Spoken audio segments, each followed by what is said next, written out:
Hello, buddy, and welcome back to Red Devils TV. Now, this is our first ever live stream on the channel, so thank you for tuning in. And honestly, what a way to actually introduce live streaming onto the channel. I mean, United lose 3-0, 5-2 in aggregate to Seville, and we're out of Europe. But you know, it's just one of them games where we just didn't turn up. Almost, it was a terrible game for Man United. And honestly, like, how do we come back from this? Obviously, are we worried for Brighton at the weekend? Most likely. But anyway, I'm joined by a great guest today with Dan and Carl. So, guys, just want to introduce yourself. Not after that performance, mate. No. You know. I'll just act as the calm neutral in this. So, you're an Arsenal fan. I gave you a lot of stick on Monday or Tuesday. You gave me a lot of. Yeah, but no. I will say before we get into this game, okay, that as a little so you should know about me, okay. Yes, I am a diehard Arsenal fan, have been since I was 4 years old, okay, straight up, right? However, my stepfather, God rest his soul, was a Man United fan, and during your, I'll call it dynasty, because that's what you had at the time being, you were playing very good football. And I always said one thing, we didn't have to like you, but we had to respect what you were doing. And I always respected Man United. So a tiny piece of me, I do actually have a soft spot for Man United. So don't come at me like I'm a United hater, because I'm generally not. The third goal, I literally had my head in my hands. Yeah. So I'm glad to hear that. I'm glad to hear that we can actually have a decent, non-biased conversation. But anyway, we'll just get right into it. So obviously, as we know, Manchester United lose 3-0 to Sevilla. Obviously, that's 5-2 in aggregate. And obviously, it's a painful result for us to actually hear from and actually witness. But we'll just get right into it, as I'm not at time. Obviously, thank you for everyone that's tuning in on a Thursday evening at nearly 20 to 11 at night. But the first segment is time to go, and really, we'll just name a few players, and I'm going to name three. I don't know if you guys want to name anyone else, but for me, David De Gea, Harry Maguire, and Jadon Sancho. Now, for me, they were the worst players on the pitch today, and I'll start off with Sancho because I think he's a less talking point than the other two I've just mentioned. But for me, Jadon Sancho is just very mundane at the moment, and this season he's just bringing nothing to the squad. He brings nothing going forward. He looks terrible on the ball, and I just honestly think, is it time for Jadon Sancho to go? I mean, does he deserve more time at United? That's why I've asked the question. Do you agree or disagree? He looks disinterested. Jadon Sancho looks absolutely disinterested right now. He doesn't look like he cares. Doesn't look like he wants to play for Man United, which is a shame because he's playing in Borussia Dortmund. He looked really good. He was like this new up and coming right winger that was like England could really think, oh, he could be really good here. But since he's gone to Man United, it just seems like that price tag, he's played down to it massively. Yeah. And that's a problem nowadays in football, where you pay stupid amount of money for a certain player and they don't pan out the way you think they're going to. It's sad, really, but yeah, Sancho was terrible tonight. I mean, Dan, I'll ask you in a second as well, but Jadon Sancho, I think the reason, I mean, that's just the issue with buying certain foreign players, I guess, because I'd say like mainly wingers as well. When they're in a league like Italy or Germany, where they have a lot more time on the ball, they can show their more technical skills. In the Premier League or in European competitions, you hardly get 2 seconds on the ball nowadays, and it's very tough, and especially for Jadon Sancho, who's shot for confidence at the moment. And I do feel sorry for him, but I don't want to be seen as one of these fans that are turning on Jadon Sancho, but he's becoming very, very frustrating for me, in my opinion. So what are your thoughts on Jadon Sancho this season and with tonight's performance? I was worried when we signed him for the fee, for everything, for the wages, so much so young. For tonight, you can lack a lot of things, which a lot of the players did tonight, but to lack basic desire is not acceptable and that's not just Sancho, that was across the board, bar maybe Anthony in the first half. Everybody else was absolutely poor. Sancho looked disinterested, and the biggest concern for me was there was 2 occasions where There's a player running down the wing, and he could trip him and take a yellow card, and it stops the counter attack. And he didn't do it. Just wasn't interested. It was a 50-50 right at the end of the half on the edge of the box, and he pulls out. He's got no interest whatsoever. Yeah. He looks like a guy that, to be blatantly honest, feels like he hasn't got the trust of his manager, even though he started the last 5 or played in the last 5, and knows it's not working out. He needs something to change quickly, and I just can't see it changing. I think he's too far down the pecking order to get a proper chance. Yeah, I mean, and especially with Marcus Rashford coming back. I mean, I'm shocked that Marcus Rashford's actually back this quickly. To be honest, I mean, obviously a groin injury. I mean, you can even say with Marcus Rashford today, obviously he didn't get the ball enough, in my opinion. But with that groin injury, and especially only just coming back from it, he's not going to be full on sprinting with that, because he could make it a lot worse. I mean, look Massive at Luke risk. Shaw. You look at He's Shaw, gone off yeah. Exactly, yeah, and obviously Martial's now back injured. So as we know, if you know me on this channel, you know I say Martial's built for Dom. Like he just like cracks as soon as you touch it. But Like wet you know, Weetabix. yeah, literally. But anyway, we'll talk about the 2 big points. We'll talk about Harry Maguire first, because Dan, I know that you're quite like you like Maguire, but was he one of the worst players on the pitch tonight? He was awful. He was every player to a man was shocking, He's and then Maguire was on a level above everybody else in shockiness, and De Gea was even higher. It should be a level below, but I understand where you're coming from. Well, it's world class at being shocking. I mean, I've defended Maguire quite a lot, and I'll still defend him for his form this season's been pretty good, but tonight, just everybody to a man was awful. But obviously, the first goal is going to be the biggest discussion. Anybody that's played football, you don't play that pass. Anybody that plays football, you don't call for that pass. It's just an absolute calamity from start to finish. You don't ever ask for the ball when there's 3 players. Now, De Gea played it a bit slow, etc. You can blame him for that. But why is Maguire even calling for it? And then De Gea, why is he playing it? There is literally no excuse from either of them for what they've done. And Ten Hag's got to look at that and think, these 2 players in particular have seen a few managers now, David De Gea more so than Maguire, and it's always been a problem. It's got to change. It can't carry on past the summer. I'm starting to, if De Gea carries on and Maguire is at United next season, I'm starting to question Ten Hag and those above him, because it's so clear to, I mean, Cal's an Arsenal fan. He'll be able to say how clear it is to outside what needs to change. And them 2 have got to go now. It's the problem for me. It's my birthday on Sunday, right? And we've got Brighton, and David De Gea is going to start in net, and I don't understand how. It's not going to be a very good birthday. Obviously, Maguire's suspended, so that's a non-issue, but I just don't see how either carry on. What was that, Dad? Sorry? I'll say it makes your birthday a bit better then if Maguire's suspended. I'll tell you, do you know what? It's like I've warned the family, so we need to sort everything out in the morning, because by the afternoon I'm going to be a miserable fucker. But no, they've both got to go, in my opinion. It's glaringly obvious to everybody outside the club. Obviously, these debates raging tonight. Who was at who was at fault between them? They was both at fault for the first goal. It's absolutely shocking from the pair of them. And Maguire never recovered really from that. Like, he recovered in the Forest game, but he never recovered this time. And De Gea I think I've just read that since the start of last season, he's made 5 errors leading to goals, which is more than any other goalkeeper. He's just lost what he was really good at, which was saving the ball as well. Just to correct you, it is out of any player in the Premier League. Out of any Premier League goalkeeper. Any Premier League player, not goalkeeper. Jesus. I mean, I think it's glaringly obvious now, isn't it, that that's what needs to happen. Whether it does happen or not is a massive question. Yeah.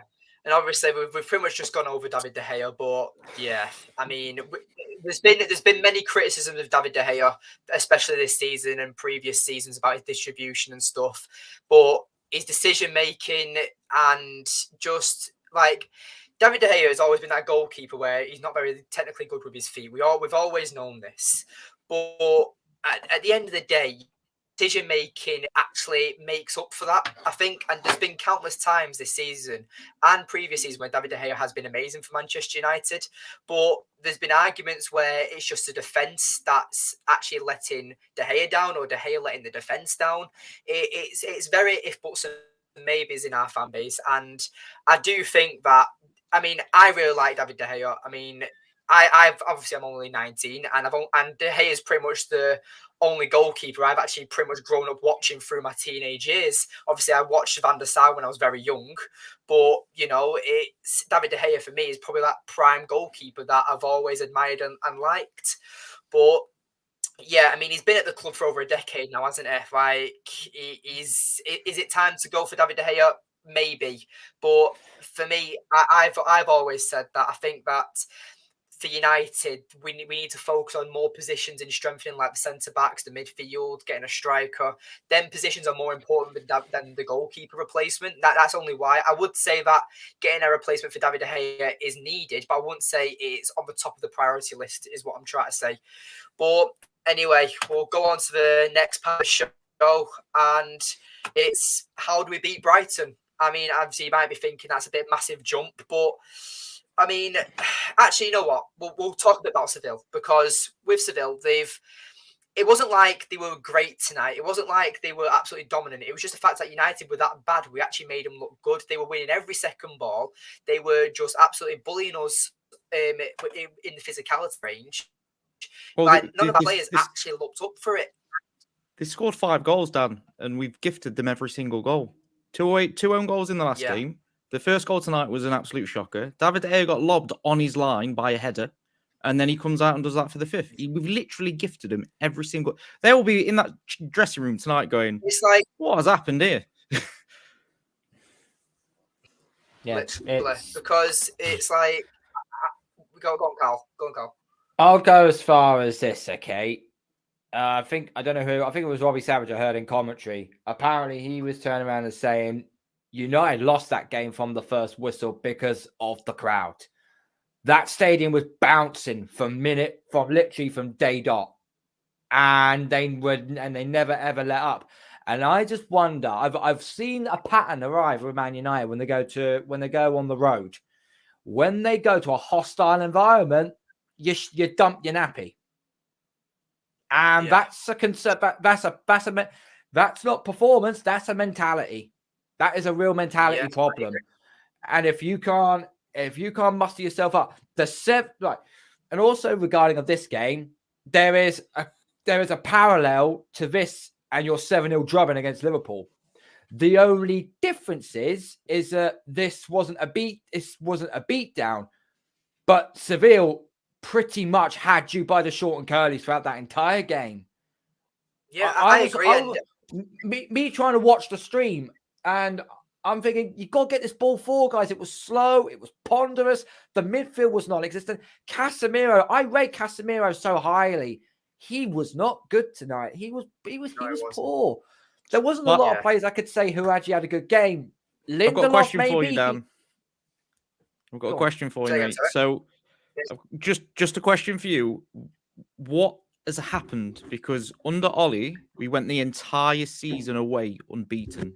So how do we go from that, bring in better players, and then now we haven't got the mentality to win at a big stadium? It's just gone. I do think that record under Ole Gunnar Solskjaer with our away record, I don't correct me if I'm wrong, but I'm pretty sure that's COVID.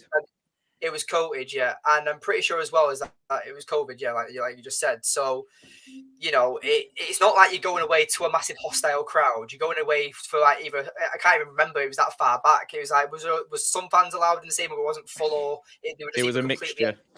It was like a mixture, so it wasn't like we were going out to a massive hostile crowd. And plus, Seville were always going to be up for this game. That crowd it's like, as we know, it's pretty much called the 12th man. When your crowd's behind you, it actually lifts the players' spirits. And United have been at fault many times this season, going away to teams and actually bottling it. We talk about City at the Etihad, Villa 3-1, Arsenal. Now tonight, Anfield, when we lost 7-0. There's been many times this season when United have gone away and we've not done well. We talk about Old Trafford being back to being a fortress. But when we go away on the road, that's when we're actually losing the games. And that's why our points tally is so low. Like, yes, United are doing brilliant in the league this season from our pre-season expectations, but like I said, at the end of the day, it's the on the road that's actually costing us and actually fairing us losing out on top four, in my opinion. But I'll just look at the comments because it seems quite a few, and I've left this comment on from Daddy and the Don. That do you think C. Maguire in front of David De Gea is uncomfortable? Because I remember a few months ago he was keeping in games with his saves like Leicester. And you know what, mate? I agree. David De Gea for me is probably one of the best shot stoppers in the league.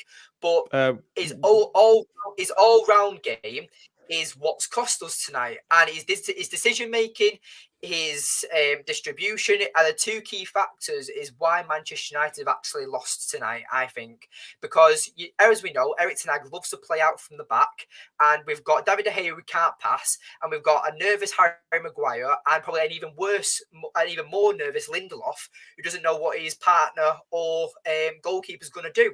So I think that probably Lindelof and probably Antony were probably our best players on the pitch tonight. And I don't really see what Lindelof actually did wrong tonight, because none of the errors came from his side of the defending of the centre halves.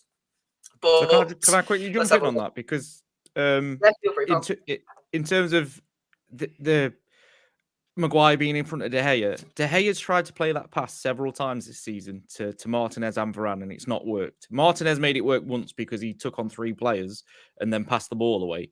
It's a suicide hospital pass that you should never play. My issue is laying the blame solely at Maguire. This is happening in every defense that you put up. These mistakes De Gea are making, it's in every single defense. No matter his partnership in front of him or wide of him, he's still making the same mistakes no matter who you put in front of him. And how many more centre-back partnerships, left-back, right-backs, do you go through before you admit the goalkeeper just can't do it? He can't play that role.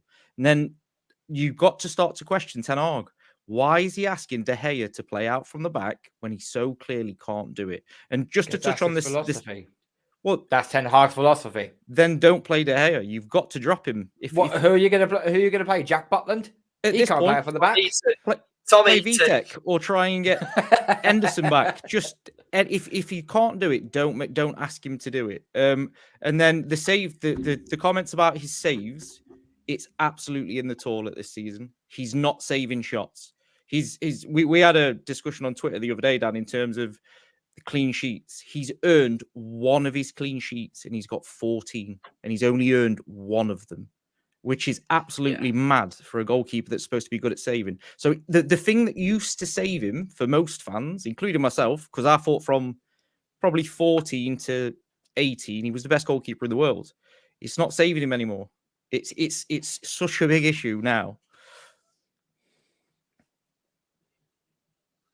Yeah, I agree, mate. I do think that we've got to remember as well, United are going for a rebuild. This is still Erik ten Hag's first season as Manchester United manager. And I do think as we go on, we're going to see players that we're talking about right now, or players we haven't even mentioned yet, leave the club and bring new players in, because that's how it goes. That's how you progress to the football club. But, it's some of the comments now. And it seems that, so Bram says that Sevilla are Europa League merchants, won it so many times. Yeah, mate, it's their competition. And they've won anyone more than anyone. Go on. What was it? Also, when I said during the stream, Sevilla's record in Europa League when they're at home is they've won 23, drawn 2, lost 1.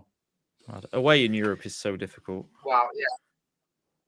It is indeed, especially when it's either equalised or you're equal or something, because the game's pretty much 0-0, isn't it? Like, you'd much rather if you're drawing 0-0, you draw, you have to score. You'd much rather play at home than you would away, wouldn't you? Like that's just down to it. Second leg, you would, yeah.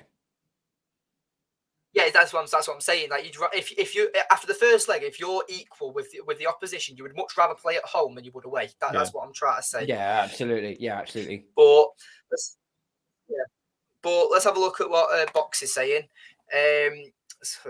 my computer's really slow.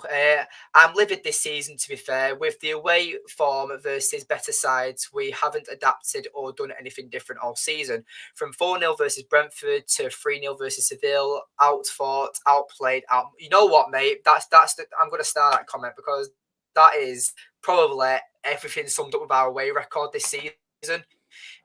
It's not like it's only recently just happened. It happened from the second game of the season when we lost to Brentford 4-0, and that game was done and dusted in the first half.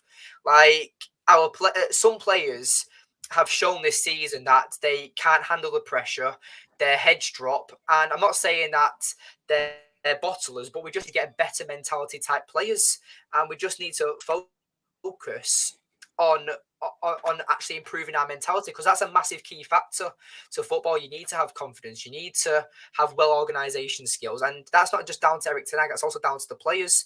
And like I've not put this as a banner, but I'm going to ask you as it's just come to my head, did we miss Bruno Fernandes tonight? Because for me it's a clear cut that yes. Bruno Fernandes is probably why we might have still lost if Bruno Fernandes played, but I don't think it would have got to that crucifying stage, let's put it. Yeah, I think people still talking about David De Gea. Yeah, but David De Gea is world class goalie, but just not the type of goalie that fits our system. Yeah, mate. And the hard thing is that obviously you've got player David Raya at Brentford, who's an absolute brilliant on the ball, but again, his actual ability as a goalkeeper is questionable. But it's like it's just fine keeper. I mean, look at him. He got swooped out of nowhere. Now he's probably one of the best goalkeepers in the league. Ederson has become this brilliant on the ball goalkeeper for Man City, and look what he's done. He's won him countless titles. But you know, it hurts me this game, to be honest. But let's get up to what we said before. So, how do we beat Brentford? And Ryan, because I think if we play like that against Brighton at Wembley, then it's going to be another Anfield massacre, I think, because we've not played Brentford since the first game of the season. So Erik ten Hag has no recent game played where he can't edit or change his tactics and approach to the game, because we've got injuries and we've literally got 4 days until the game. So how do we actually beat Brentford is the question. So we'll go for the predicted lineup. But I keep saying Brentford, Brighton. I don't know. I think it's because they battered us as well. Yeah. But if you remember that game as well, we lost 2-1, but they scored an own goal. So it's just one of them. But Brighton is going to be a very tough game on Sunday, and we know that whoever plays, it's going to be a tough game. And do you think after a performance like that tonight, are you expecting a reaction from the players, or do you think that will look like it did tonight? Carl, I'll ask you that one first. You're bloody better after that performance. I mean, it is a very good job you don't have Harry Maguire for that game. That's the only thing I'll say. The problem is, though, you don't have any other centre halves apart from Lindelof. You know what? I think your back four is going to end up. But I think your back four is going to be Dalot on the right, Lindelof, Luke Shaw playing as a centre half, and Aaron Wan-Bissaka playing on the left. All the way around. Or Dalot left, Wan-Bissaka right. Beg your pardon. Yeah, that's probably what your back line is going to be. And if you're, but I know Brighton are missing a couple of strikers due to injury as well, so that could basically be a snatch and grab type of game for what I'm seeing. But I tell you what, Caicedo and Mitoma may do your midfield over, and that could be massive. That could be massive. But you got Bruno back. I think you have got Fernandes back for that game. So, thankfully. But you need to get reactions. You can't go out of 2 cups in the space of 4 days. I'm a little bit worried about because otherwise the sky will start falling on you. The fans will start getting a little bit agitated here. How come this has happened? And now you're top. I still think you'll get in top 4. I still think you will. But Jesus, if you start dropping games now, and that mentality starts seeping in, and it's just not going away, it's going to make to the back end of the business end of the season now extremely tough for you.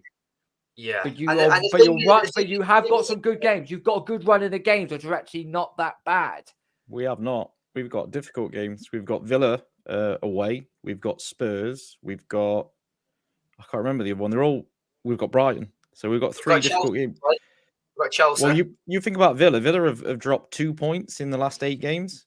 1-7. Yeah. They're absolutely flying. They're on fire at the moment.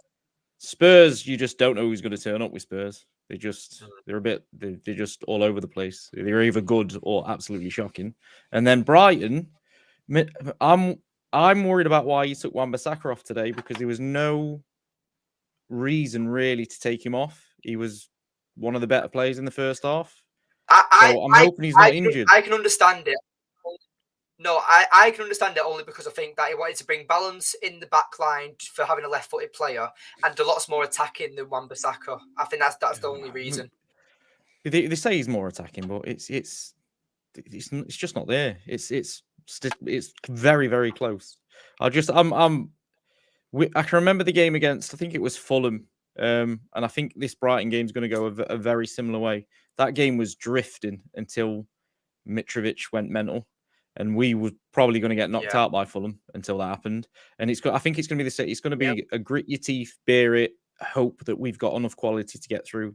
I don't think it's going to be a 3-0 reaction. I think it's going to be just grin and hope we can get through. It's going to be tough. Bruno Fernandes being back is going to be massive, but I'm worried. 100%.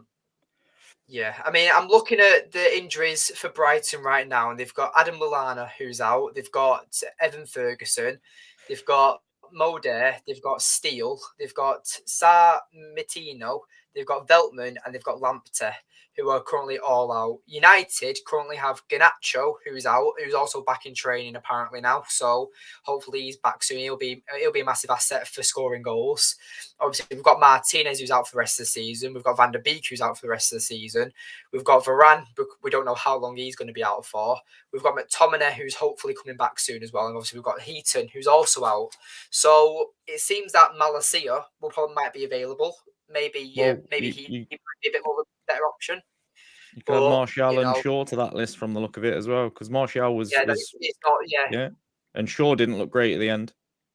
No, but we've got to think positive. But that's literally what we've got. It's not over until the 90 minutes is played. And obviously, I know you're gonna laugh and stuff like that, but you've still got to turn up, and we'll go back to the Seville game, because for me, I do think that was probably our worst performances of the season, because as well, it's not just the scoreline, it's also the actual matter of the game as well, because if we win that game, then we're in the semi-finals of the Europa League, and that's possibly another trophy.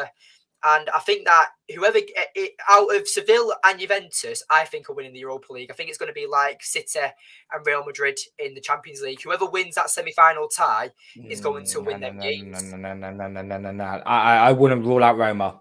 I would not rule out Roma one bit. You never, ever, ever rule out Jose Mourinho. Never rule him out. That's a good point. But that's just my opinion anyway. But we'll go for the match ratings.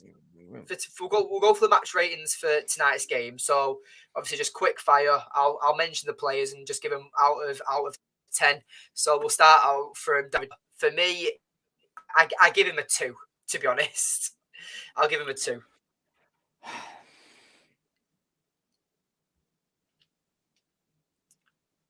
Whichever one of you want to go. I'll go first. Okay, fair enough. Yeah, I mean, I it did make a couple of saves in the second half, but that basically it's basically the same as finding the television remote after you burnt the house down. I'll give De Gea a 3. I'm absolutely baffled at where you've both come up with that. Honestly, baffled.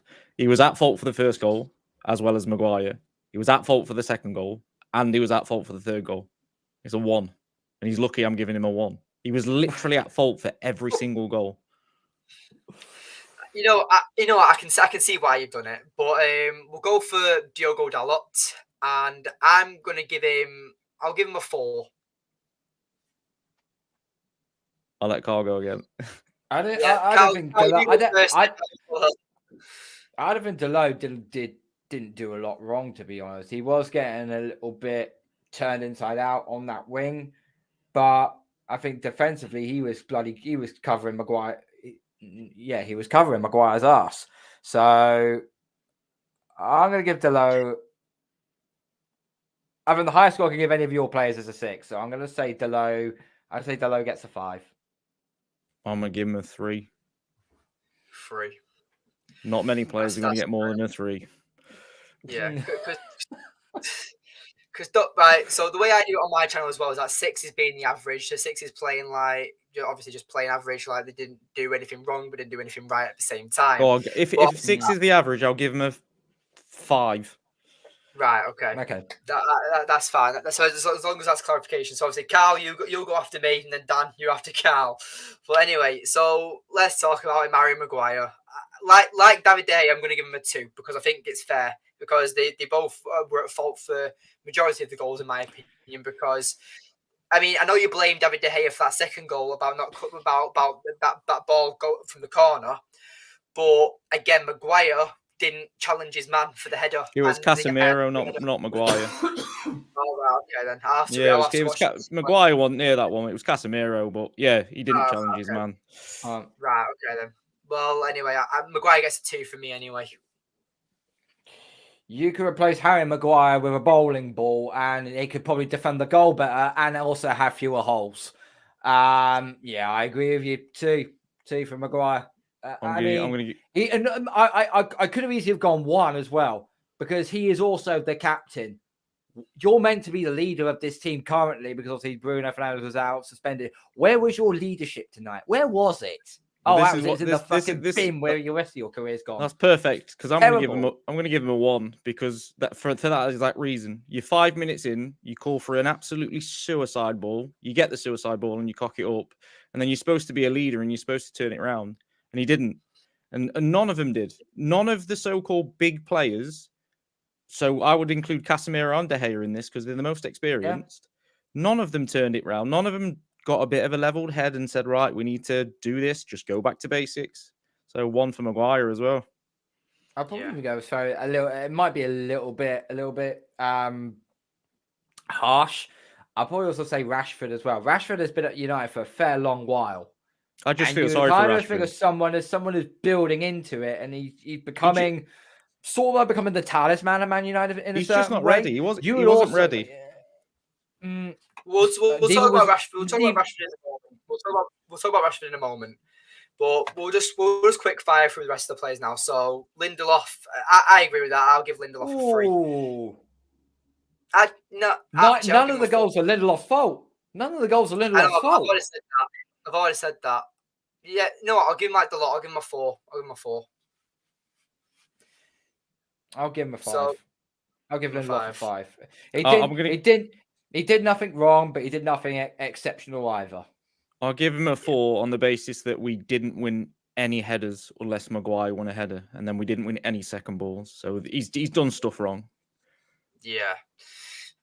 Wan-Bissaka. I mean, I think it's quite difficult to judge Wan-Bissaka because he only played the first half, and I felt like that he didn't really do anything wrong, in my opinion. And, with Wan-Bissaka, we've seen countless times this season and previous seasons that him and Maguire's partnership is, it's like, I don't know how to describe it. It's like the relationship between Pepsi and Coke. That's literally what it's like.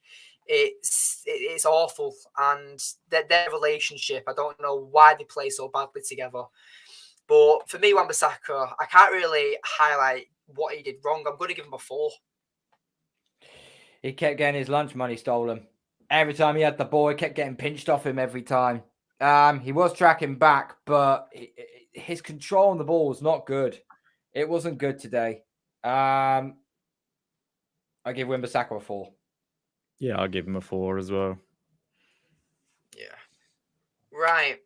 Eriksen. Now, I agree with this score. I'm giving him a 2. I honestly felt like Eriksen, considering he's supposed to be our deep playmaker, he didn't challenge for any tackles. There's actually a stat out there. Obviously, Dan, you can confirm this if you've got it or not.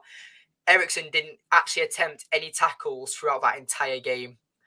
And that shows you. I mean, for me, Ericsson has been a decent player for Manchester United this season. Obviously, it's his first season at the club.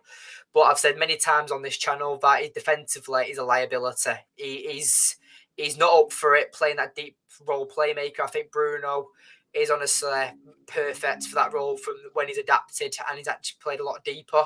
So for me, Ericsson, yeah, I'll give him a 2.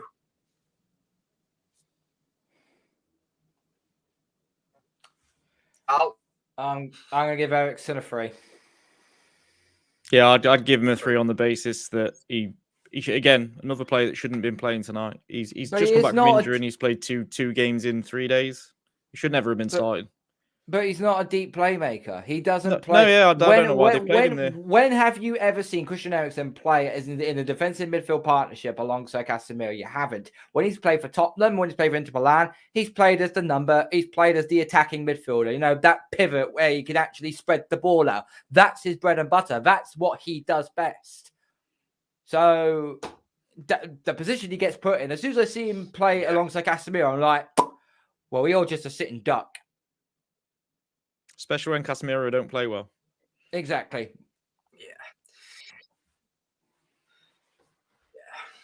Yeah. We'll go for Sabitzer now. Now, for me, Sabitzer, I'll give him a 3. I mean, I understand why he was the more going forward midfielder, but again, I've criticised McTominay for not tracking his runners and getting back enough. I don't think I saw Sabitzer get back at all in this game. He wasn't at the races today.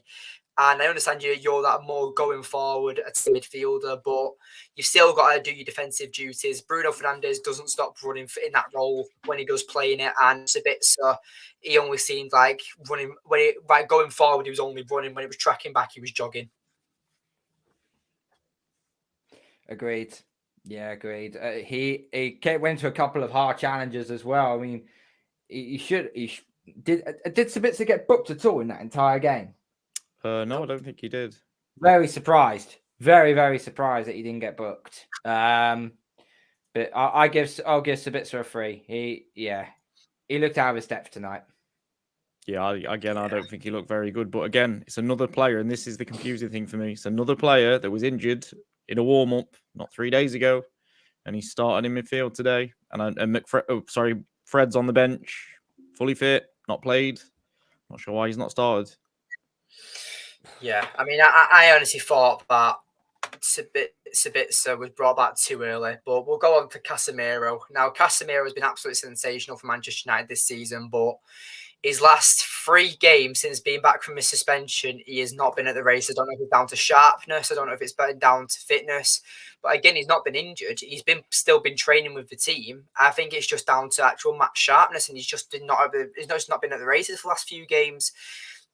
I won't give him as low as a 3, but I will give him a 4. I do think that I think he was one of our only. I think he actually had the most shots on target for us this tonight. I think he had 3 shots on target for us.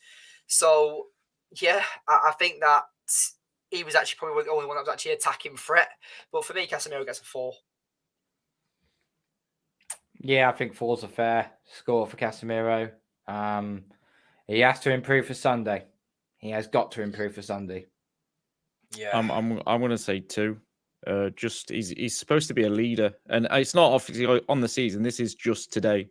He's got himself another suspension for our next European game by picking up a needless yellow card.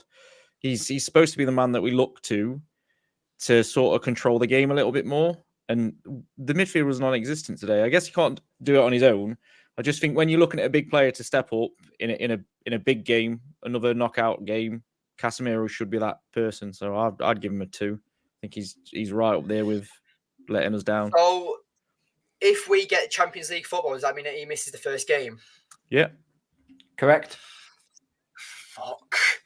Which is it's not good enough now, because that's his 3rd suspension of the season. It equates to about 11 games now. Yeah. It's madness. I don't understand how that actually works, though, because he didn't get booked in the first game, you see. So I thought that would disappear then. Or is it? No, it didn't disappear till after today.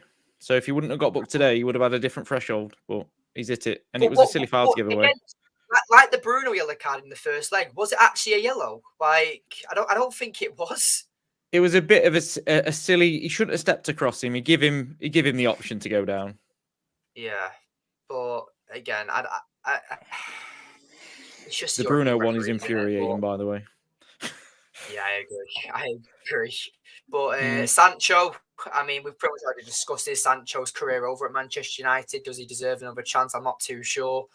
But I agree with this score too. He offered us nothing, and then when he was on the ball, he backed out of challenges. He just didn't. He just didn't do well at all. I don't think. I showed more desire at half time to make a cup of tea and grab my fucking Easter egg than Jadon Sancho did all first half. That's how bored. That's how terrible that he was. Yeah. Two. I can't disagree with you on that. I mean, is he suited to the Premier League? I don't know. I don't know if he is. Yeah, it's a difficult one because he's an intelligent footballer, and that's pretty obvious. It's just, has he got the desire? I'd give him a 2 as well. I actually thought he got on the ball quite a lot in the first 15, 20 minutes. He just didn't do anything with it. Yeah, he just didn't have it. He kept giving it away, or he was just getting knocked off the ball. Yeah. Disinterested. Of a feather. He was absolutely terrible. Yeah. And so for me, I think he's our man of the match. I think he was probably the only one that actually didn't give up until the final whistle. I felt like he was our best player actually going forward, and you could actually see the distraught on his face and how gutted he was when we actually went out. Like, he was looking at players just around the pitch, like probably call him a puta for all I know. Like, you know what Anthony's like, but yeah, for me, Anthony gets man of the match for me. If you want to give anyone your man of the match, but I think if you're out of all our players, he was probably the best one for me. He gets a 6, which is, as I say, that's probably the highest I'm actually going to give anyone tonight. Yeah, I mean, Anthony was doing bits, but you could argue he was the best of a bad bunch. So yeah. I'm going to So I will give Anthony a 6. I'm not going to say man of the match because no one on that team deserved to be man of the match tonight. No one. No. So I can't even put that in the same bracket. But Sancho gets the higher rating in my own book. Anthony, beg your pardon, gets the highest rating in my book. Yeah, he was good tonight. As I said, best of a bad bunch. I'd give him a 5. I thought he was a 6 in the first half, but I genuinely think he dropped off in the second. He wasn't doing what he did in the first half. I think 5 is literally the highest rating that any of them deserve. Fair, so I understand that. Martial. Now, with Martial, I'm going to give him a 4, only on this base reason, because I felt like he was actually trying to create stuff. I mean, there was many passes that he played to Casemiro, to Eriksen. He was dropping deep, kind of like a false 9. He was playing well, and I just think that numbers up wasn't there tonight, and I do feel sorry for Martial. And yes, he's injured again, which is again going to be a huge blow because we will Martial stay fit for the rest of the season. Now we don't know what this injury is. We haven't received any updates yet, but at the end of the day, Martial is back injured, and if whether you want to call him a Weetabix, whether you want to call him a Poppadom, you know, it's not good. And I think Martial, maybe he might be a player that I didn't mention before. Is it Martial's time to go? Like, United need to rely on players that don't get constantly injured, and Martial just can't go more than a decade of games. Well, should I say, can't go more than 10 games without actually getting injured. I don't think. It's been 3. 3. It's been 3 and he's injured again. Yeah, but it's just Martial in it. Like, I do really rate Martial as a player, but yeah, his injury record is. I imagine if the NHS wasn't free, like, how much would he be costing Manchester United if it was private healthcare? No, I'd agree. I'd give him a 4 today. I thought he tried. The issue is he's he's got to go in the summer. He's another player that I think obviously we've been on other channels together, Dan, and we've all called it that he would get injured again before the end of the season. He might score 1 or 2 when he comes back, but he will get injured again. You can't rely on him anymore. We need a new number 9 and then a we much need fresh better, blood. yeah, backup. We need Carl, what's your rating for Martial? Martial gets a 4 for me. Yeah. Right. Probably one of the worst substitutions I've actually ever seen from Manchester United, Luke Shaw. Considering, I mean, I've spoken many times about Luke Shaw on this channel.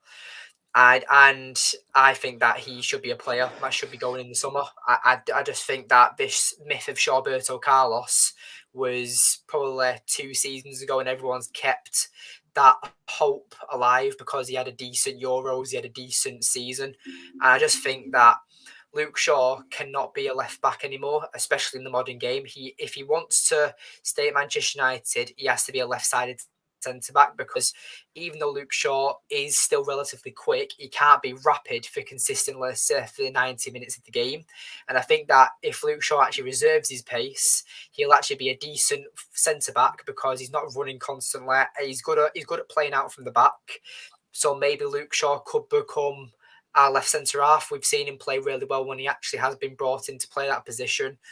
But I don't know. For me, I agree with this. I'll give him a 2.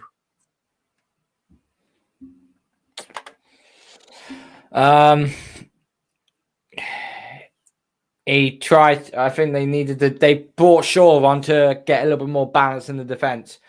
Unfortunately, the guy's coming back from an injury, who also has a long injury history. And it looks like he pulled something again. Although apparently he said to reporters, he says, "No, I'm good." You look like you was limping. You look like it was another hamstring or a calf or a fight. Well, whichever it is, you was not 100% fit to play that game. And Eric Ten Hag threw caution to the wind. And he had to at one point because at that point, you were 2-0 down. So for me, Shaw gets a 4 for me. I didn't think he was very good. I'd probably give him a 3. I think he's more than capable of playing left back for a few more seasons, and I wouldn't agree he needs shipping out, but I can see where the frustration comes from with Shaw, for sure. Well, yeah, for sure. His injury record is questionable, and I genuinely think since the 7-0 to Liverpool, he's not been playing very well. I said he should have been dropped for Malacia a few times, and the form just don't seem to be there. But again, I think I'm starting to question the rotation of it all. Are they just playing too many games now? Yeah. We'll move on to the next player, Wout Weghorst. Now, my granddad came round to watch the match, and he turned around and just said something crap me up when Weghorst couldn't score in a brothel. And honestly, it made me crease because I was just there like, oh my God. I don't know how, like, that's a 72-year-old man just coming out with that, and I'm just there like, that is absolutely brilliant. And again, I don't understand what Weghorst brings to United. I understand he was brought in to be that guy to replace Cristiano Ronaldo. That sounds mental when you say it out loud, but we were short up front. Weghorst was probably the only player that the Glazers could get their hands on, and he actually hasn't really done anything in the United shirt almost. I don't think he's he works hard. I'll admit that, but again, if I worked hard at my job but consistently was crap in my manager's eyes, I'd get the sack. It doesn't matter how hard I'm working. If I'm doing it wrong, then I'm gonna get the sack. Yeah, no, I agree. We spoke about Weghorst again in terms of his ability off the ball. There's only one thing I've seen since he's come to the club that is useful, and it's when he plays with Fernandes and Anthony. He triggers a press and people follow, and it works well. And it's literally whenever he's played with Fernandes, he's been all right. He still doesn't offer a goal threat, but it's what he's best at in terms of he triggers as a press. But beyond that, it comes back to Martial. At least Weghorst can play 20 games in a row, 15 games in a row, and injured every 5 minutes. It's literally the best we've got. But surely at this point, do you just chuck a young lad in from the reserves like Brighton have done with Ferguson and just give him a go? Because it's got to be better than what we see. Yeah. Well, you've done that with Rashford, didn't you? Honestly, You look at the reserve level. There was a few players down there, like Charlie McNeil. I think he's gone on loan now. I would say that he could do a job, a very similar job to what Vegas is probably doing. To be honest, put it past us. About 3 months. Oh, he didn't really make it. I think he was on the pitch long enough. He didn't make any difference, did Fred? you went a bit jumpy there, Dan. No, Fred. I thought Fred should have started the game myself. I don't understand why we've picked the midfield we've picked. It was I've seen people getting pelters for questioning Ten Hag on Twitter and that, and I don't get the midfield selection at all myself. It was weak. It was pushed around really easy. You're playing players that was injured 2 days ago, player that came back from injury 2 days ago, and you could have probably played. I suppose you could have really played like Sancho in the 10 and then Fred and Casemiro behind him and tried something different with fresh players.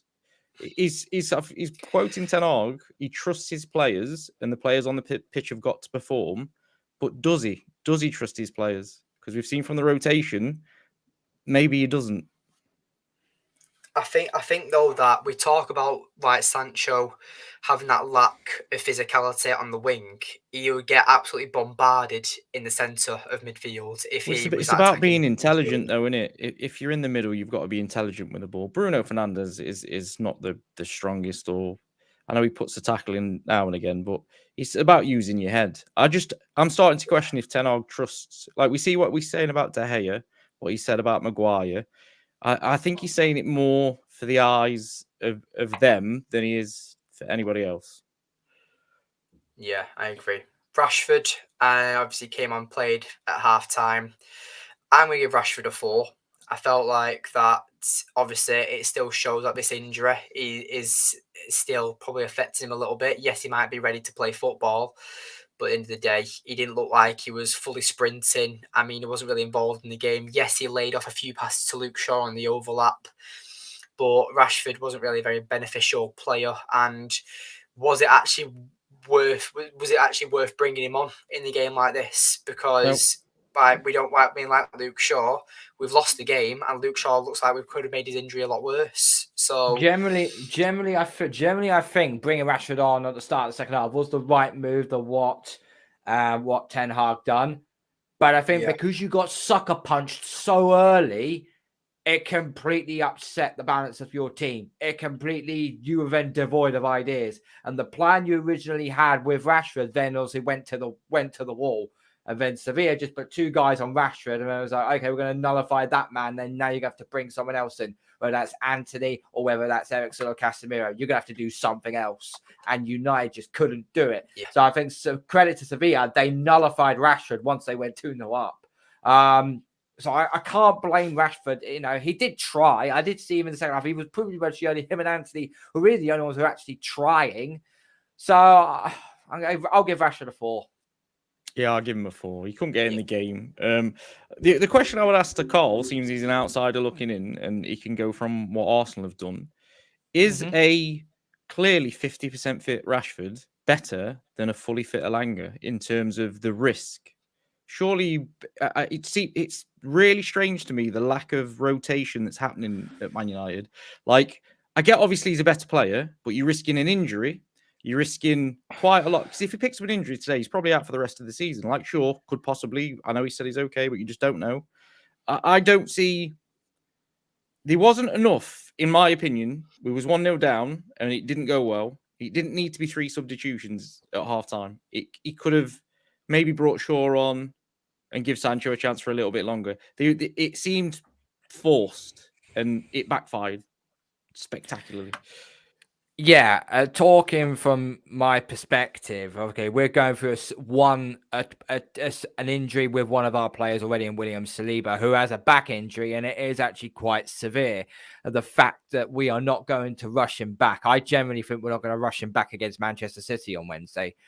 Rob Holding will keep his place, and he's been solid. He's been solid, but nothing amazing to say the least. And for me personally, I would rather, if it came to the Man City gamers, I would rather play 100% fit Rob Holding than a 95% William Saliba. Because if anything goes wrong with his back, that's not going to be like seven games out. That could be like 70 games out. So I'm 32. Obviously, Dan, you're a whippersnapper, so you're only 19. I don't know how old you are, Dan, so I do apologize, mate. Don't guess. Okay, you're in the 40s. Okay. So I've suffered with a bad back now for like the last couple of years, and it's really awkward. It really does hurt at times. If you have to have surgery on it, you're out for several months. That's massive, and I'd rather that gets pushed aside. I would rather, so Alanga start or Pelestri start over Rashford. I know it's 0-0. The game's on a knife edge, but 2-0. I thought you ain't winning this game. And then when that third goal got it, I would have gone sub for sub. Rashford, out you come. Elanga or Pelestri, come on, get some minutes. We know we're not winning this game. Let's just get our best players fit and healthy for Brighton. And I agree. And Ten Hag threw caution to the wind, and it backfired on him horrifically.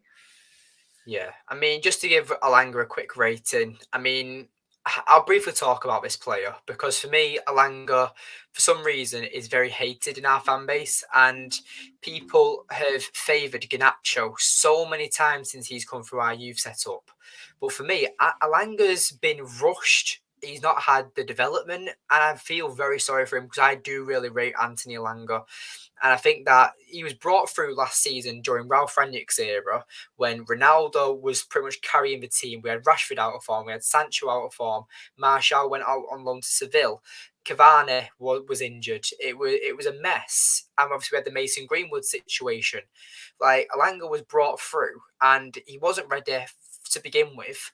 And he's literally, ever since, he's just not had the development. And I feel very, very sorry for this player because I really do rate him. I do think there's a good player there.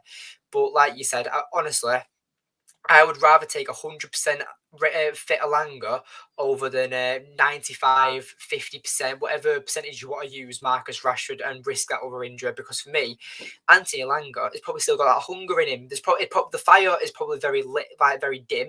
The fire's almost been put out, but I do think that hunger will still exist inside him, and I do think that Alanga just deserves a run out. Give him a run out. He deserves it. And if Eric Ten Hag says he trusts all his players, we heard this from Ole Gunnar Solskjaer, we heard this from Ralph Rangnick, but we still saw the same 11 all the time.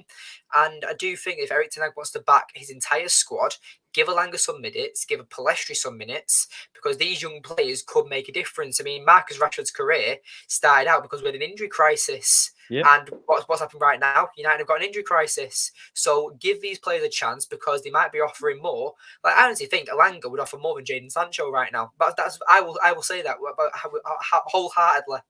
I can't believe we're agreeing so much tonight, Dan. It's a bit weird. But no, I agree 100%. And this is what I'm talking about the rotation. You've got Zidane Iqbal that was on the bench tonight. Surely at 60, 65 minutes when the game is gone, why not just give him a run out? Because if he plays into some sort of form or plays into a certain way, he could be an option for Brighton. The same with Pelistri, the same with Alanga. I just don't understand leaving it till the 85th minute until Day has made the mistake for the third goal before you bring on Alanga to give him 5 minutes when it's completely gone to shit. Do you know what I mean? I just think we could have managed the squad better. I think it's pretty obvious he doesn't trust the players. Now, it's going to be a really big summer for Ten Hag. I think we're going to see more players shipped out than even we're expecting, to be honest. I think there's going to be quite a big swing of the axe. I genuinely think with the comments I've seen about De Gea and Maguire in particular, it's starting to look like they're very much for the cameras. Like the De Gea one, bearing in mind he can talk to other teams. He's only got 2 months left on his contract, so he can talk to everybody. And there is no reporter or in the know or whatever you want to call it, reporting that someone's offered him a massive contract. There is no club that's been linked with signing him. And the same with Maguire. We're going to struggle to get...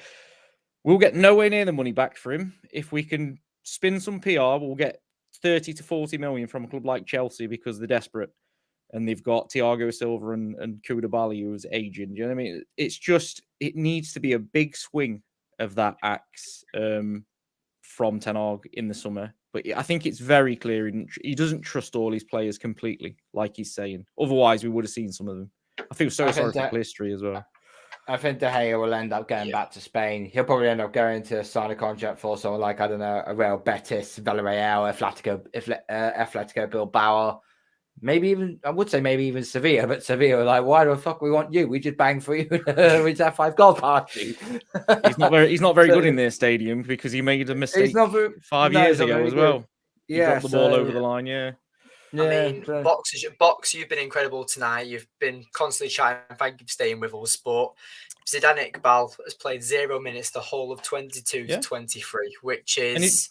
if you remember pre-season, Dan, Iqbal had a really good pre-season, played really well, and he's just been given no minutes whatsoever. And we've played Charlton, we've played Reading, do you know what I mean? There's minutes to be had. He just hadn't been given. I'd be livid if I was Iqbal. Think of this, Dan, right? Remember against the Reading game when we played Ericsson, he got injured and he was out for that long period of time. Yeah. Iqbal could have played that game. Of course he could have, yeah. And I get what some people say about playing your strongest team and you have to play your strongest team to get through, but we're not talking about wholesale changes here. We're talking about a strong team with maybe one young player in. There's Kobe Mino that I thought would get a little bit more time and he's not gotten barely any. And it's that sort of thing. It's building for the future. City do it. City will go 3 up and they'll bring on Palmer for 5 minutes. And it's just them little bits of nudges in the right direction. It seems to be at United... and Langer's probably the best example. If you don't come on and score after 5 minutes, an absolute worldie, you failed, and you're not going to get any more chances. Oh, that is a big list, Box. He's probably right. I agree. Yeah, and obviously we'll leave this last comment because we've gone way over time than expected. So, guys, thank you for staying with me tonight. But now and. Is it fair to say that Henderson, De Gea, Williams, Telles, Wan-Bissaka, Bailey, Jones, Twenzebe, Maguire, Lindelof, Van der Beek, Fred, Alanga, Sancho, Vegas, Martial could all leave? Now, United, our sales have been dreadful. You're not going to get rid of all of them in one go. That's impossible. Yeah. That's impossible. An interesting one for you, and this is the issue in it. So. I think that Williams is basically gone. Tellers is basically gone. They've got no future at the club. Jones is out of contract, so he's going to leave. Twanzebe, I think he's out of contract, so he's going to leave. You've got Weghorst only on loan, so he's probably going to leave. And this is where it comes to where we've had discussions before, Dan. What's the priority areas? If I'm Ten Hag and I'm looking at that game tonight, Maguire and De Gea have both got to go. So you keep Lindelof.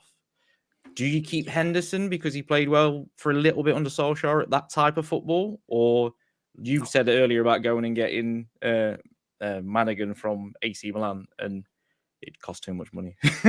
But it's going to be an interesting one. But Box is spot on. I think if you said to all the United fans, these players are going to leave over the summer, not many would bat an eyelid at that.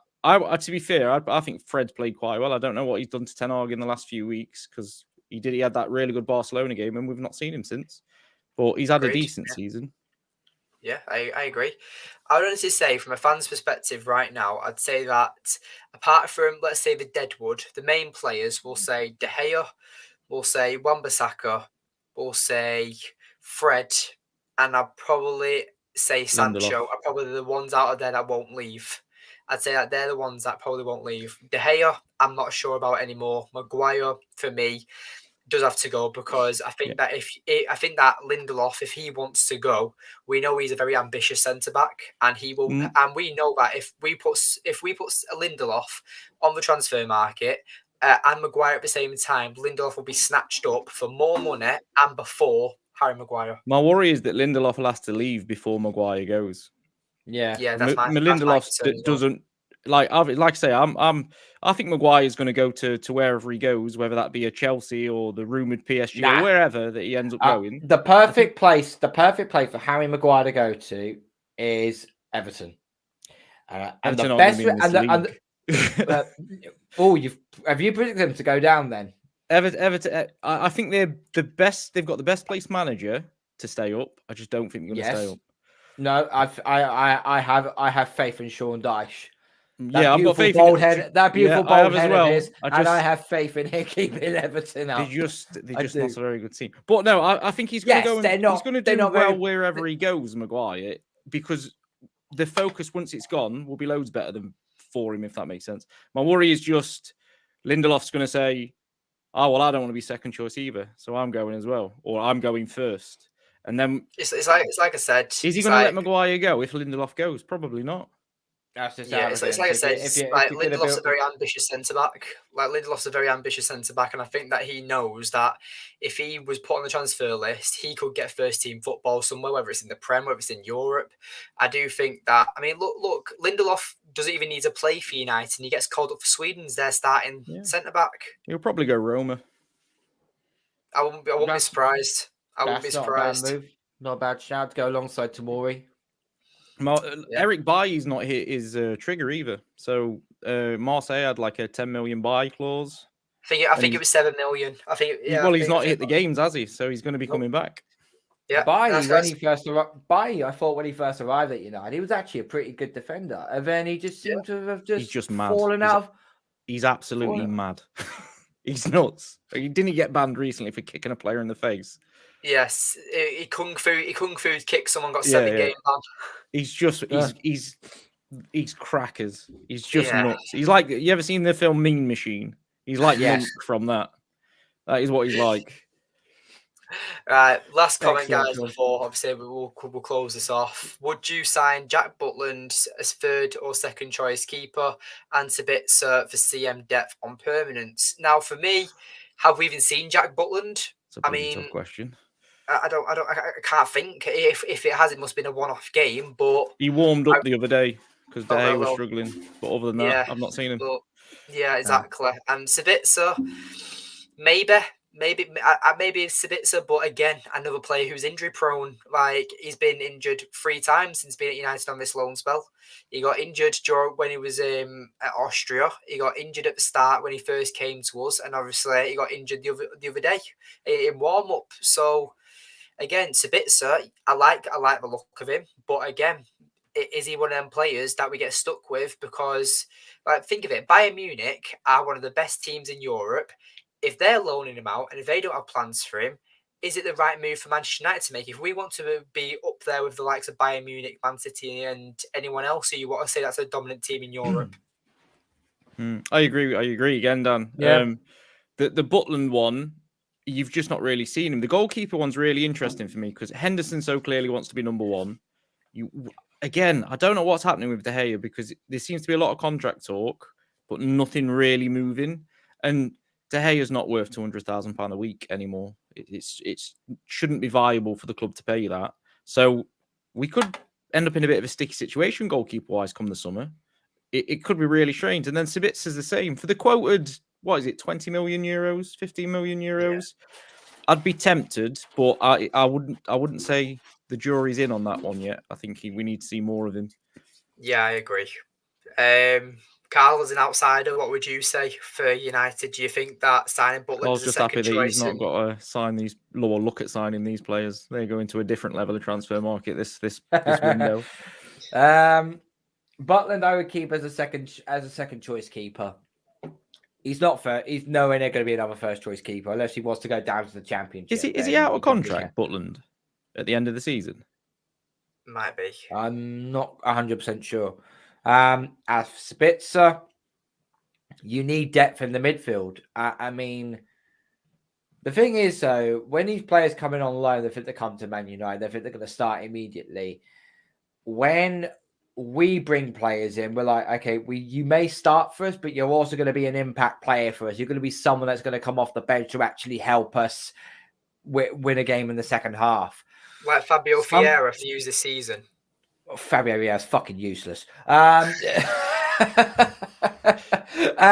With Sabitzer, I think he has to be a squad player. You need depth in the midfield. I think it wouldn't be so. It wouldn't be so bad. For the price, it wouldn't be bad.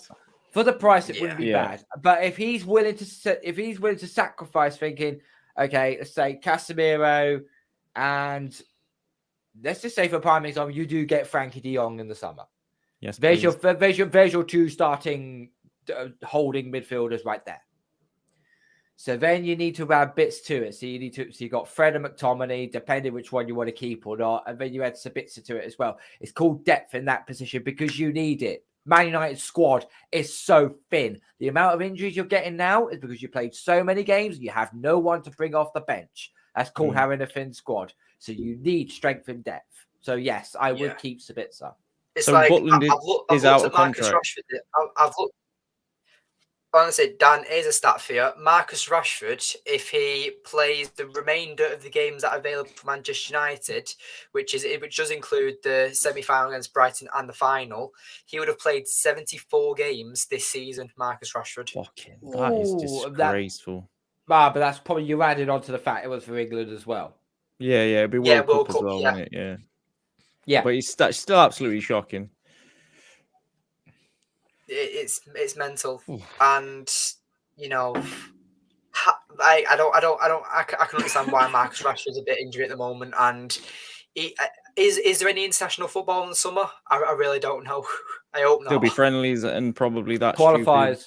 Yeah. Well, Southgate's watched his hands with Rashford now, so but we don't need to worry about Rashford. Yeah, so Butland's contract runs out when he leaves us on June the 30th. So if we wanted to keep Butland, it would be on a free, which might be a possibility. Wouldn't be a bad decision, I'd say. Isn't Tom Heaton's contract up as well this summer? I think it is, yeah. Yeah, thought so. So maybe he would become as that replacement goalkeeper. I'm not too sure. You know what, Dan? Obviously, I keep saying that this is the last question and stuff, but I just wanted to ask you. Do you remember what was his name? Our backup goalkeeper, Romero, the Argentinian goalkeeper. I think he was literally the ideal. He was the best backup we've ever had. Literally, he was such a good backup. Yeah, and we treated him like shit as well. When he left, we treated him like absolute crap, and he was literally one of the best. But he'd always come in and do a good job, and that's what you needed. And to be fair, though, this season we've not rotated De Gea all that much. He's played pretty much every game, which I understand the backing of him, and that's what he's got to do. But yeah, no, I would take. I would have took. I was disappointed when he left, to be honest, Romero. So was I. But anyway, guys, if you made it this far into the stream, thank you. This is the debut for Red Devils TV for streaming, and we're only gonna go forward from here. Obviously, we've got a void as the background right now, but hopefully soon I'll have a nice background to actually make it a bit more jazzy and stuff. So yeah, honestly, thank you for watching the very first stream on Red Devils TV. I can't wait to do a lot more. I've really enjoyed it. Dan and Carl, honestly, guys, thank you so much for coming on. Just guys, want to let me know where we can both find you? There on Twitter or Twitch. You can find me on Twitter, KB Sports 31. You can find me on my YouTube channel, KB Sports. Do a lot of Arsenal content and New England Patriots content for the NFL. You'll also find me on the Sports Carnage as well. Cooperating with Munzie whenever he decides to give you the fucking code and it's not half an hour late. Doing a lot of football, doing darts, doing NFL, any sort of sports. And he also has allowed me access to do watch-alongs whenever I feel like it. So I believe the next watch-along that we're doing on the Sports Carnage is going to be Sunday for the Brighton Man United game. So that'll be worth watching. And on my channel, The Gun Down Show, Arsenal versus Southampton tomorrow night, 7:50. I'll be doing a watch along on my channel for that one as well. So, well, make sure you all check it out for that, because honestly, Carl, you've been amazing for tonight. And obviously, we did a stream earlier this week, and I really enjoyed that as well with the Premier League show on Sports Carnage. Really enjoyed them ones. But yeah, guys, honestly, thank you for watching, and yeah, I'll see you all very soon. Thank you for watching. Goodbye.